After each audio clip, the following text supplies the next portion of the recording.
Do you have an obsessive interest in Karn the Great Creator? Are you still bitter about the banning of Mox Opal? Do you want to relive the glory days of playing Memnite and Ornithopter, equipping it with equipment, and attacking your opponent for victory? Well, you're in luck, my friend. Your time has come.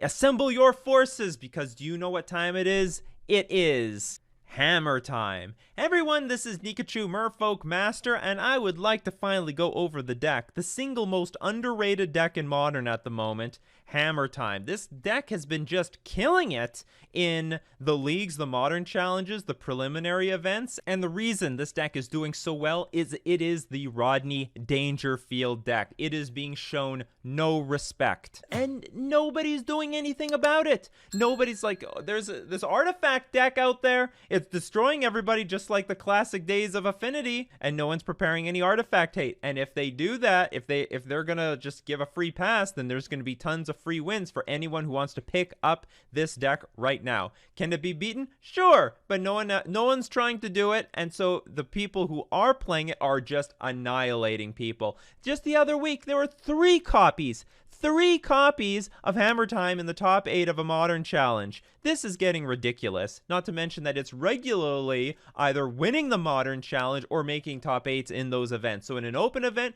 it's got the power, and also in the leagues and the preliminary events, it's going to obliterate people too. Let's go over it. The deck is all based around this one card, Colossus Hammer. For 1 mana, you're like, hey, this is pretty good. Equipped creature gets +10/+10 and loses flying. Not bad, but the problem is it's got equip 8. Whoa, okay, this thing's unplayable. No, wait one more second. We've got a card called Sigarda's Aid for 1 white. It's an enchantment. You may cast or an equipment cards as though they had flash. Whenever an equipment enters the battlefield under your control, you may attach it to target creature you control. So the point is that you play your Colossus Hammer, and then upon entering the battlefield, you equip it to your Memnite, to your Ornithopter.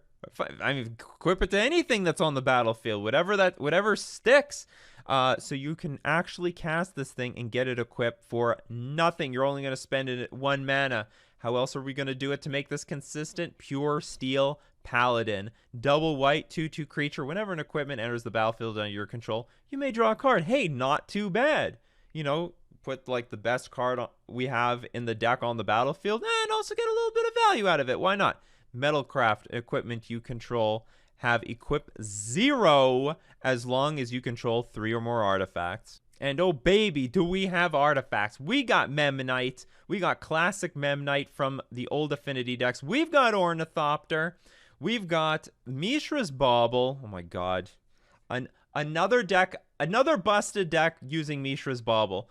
We have Colossus Hammer, Shadow Spear, and Springleaf Drum. So you better believe that we are going to be able to get Metalcraft online and equip this Colossus Hammer for free. That's a lot of damage. That is a lot of damage. We've got Giver of Runes to protect our creatures, whatever's going to get the hammer. Giver of Runes is actually just a pain in the ass. I'm actually getting really tired of turn 1 Giver of Runes because it basically says, you got to bolt me. You can't bolt what you want to bolt, you got to bolt me. It's a lightning rod for all the removal. And if they have 2 Giver of Runes, I mean, that's GG right there. I'm so tired of the Giver of Runes combo. Turn 1 Giver of Runes. Turn 2 Giver of Runes. Okay, well, I guess I can't do anything. I usually can't even attack into this stuff. So, Giver of Runes. Now, to make it really consistent, to find the Colossus Hammer, the most busted card in the deck, we're going to use 2 cards. First, Stoneforge Mystic.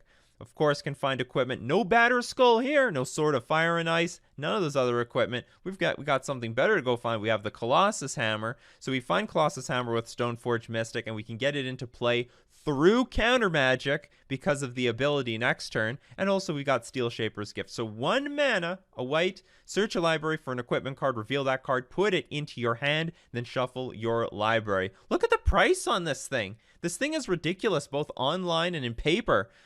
The price is getting out of control. That's what happens to those really niche, uncommon cards from a million years ago. Once it's an actual serious competitive player in the modern metagame, the price skyrockets. Steel Shaper's Gift. Now, if anything gets blown up, if anything dies, if the Ornithopter, the Memnite, Giver of Runes, Pure Steel Paladin, if they blew up the Colossus Hammer, no problem. You've got Lurrus of the Dream Den. Lurrus, One of the most annoying cards printed into Modern, basically gives you no long game for the side that's trying to beat the Lurrus deck, because they're always going to play Lurrus. They're going to grab it, play it, and then start regurgitating stuff from the graveyard back to the battlefield. So you got to beat them before they get this Lurrus back online. And so you can almost guarantee that anything you've done to answer the Hammer Time deck, they're going to go the long game with you, all right? They're going to go the long game, and you better win, because they're going to break a board stall with Mishra's Bauble. Mishra's Bauble is the type of card that's going to draw them 2 cards a turn. Eventually, they'll overwhelm you. They'll have more than one hammer on the battlefield. They'll have more than one attacker. So they could kill you out of nowhere with free wins. They can kill you by turn 2. Make no mistake. But they could go the long game, all right? They can grind you out of cards. They can put a much larger board presence on the battlefield than you have a defense. That's what this deck can do with Lurrus of the Dream Den and Mishra's Bauble. Shadow Spear. If you need to, sometimes you need to give your creatures lifelink and trample to get through that damage. Remember, the hammer...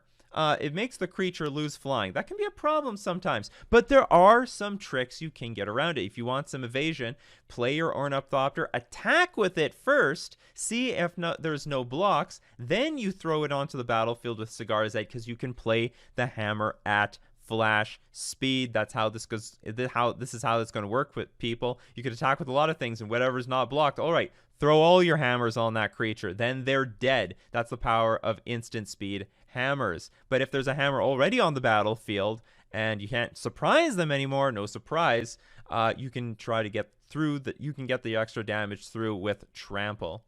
Springleaf Drum to accelerate our mana and also to facilitate the Metalcraft on Pure Steel Paladin.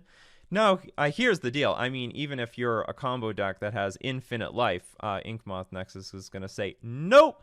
Inkmoth Nexus says, we can attack, get you with Infect, a convenient, perfect 10 Infect damage, you're just dead in one shot. So some really nice free wins there. Now remember, the Colossus Hammer will weigh down the Inkmoth Nexus, make it lose flying. Here's the trick, though.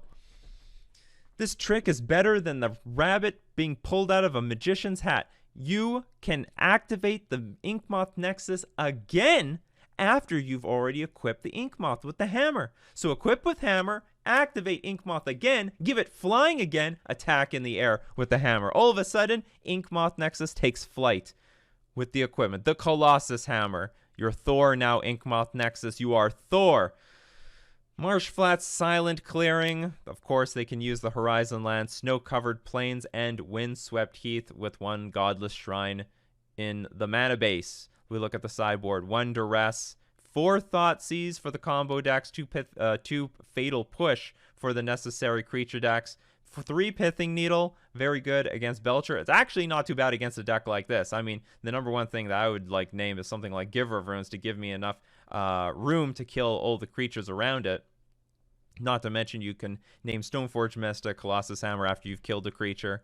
And Auriok Champion to beat all those red-based decks, the Rakdos decks, the Prowess decks. They'll have a thing coming for them when you play Auriok Champion. So what kind of person is this archetype for? I think this archetype is for somebody who has a small dick and you're insecure about it and you're looking to compensate for something. Which, by the way, life lesson here, there's nothing to be ashamed of. Girls don't care. And I'm not speaking from experience because Nikachu has the opposite problem. There's no such thing as something too small. There is such a thing as something too big. But if you're insecure and you really need something to compensate for it, I mean, after all, why did so many insecure men play Affinity? It's because they want to take their Signal Pest, throw the Cranial Plating to make their artifacts grow 7 inches. So if you're wondering how to pick up this deck to give you the confidence to attack the modern metagame, you can do it with Mana Traders, the premier place to rent Magic cards online. Mana Traders can turn your small wallet into a big collection with instant results. And you can support the channel by using my Mana Traders link in the description below, or you can save 15% off your first 3 months by using my coupon code Nikachu. Ask your doctor if Mana Traders is right for you.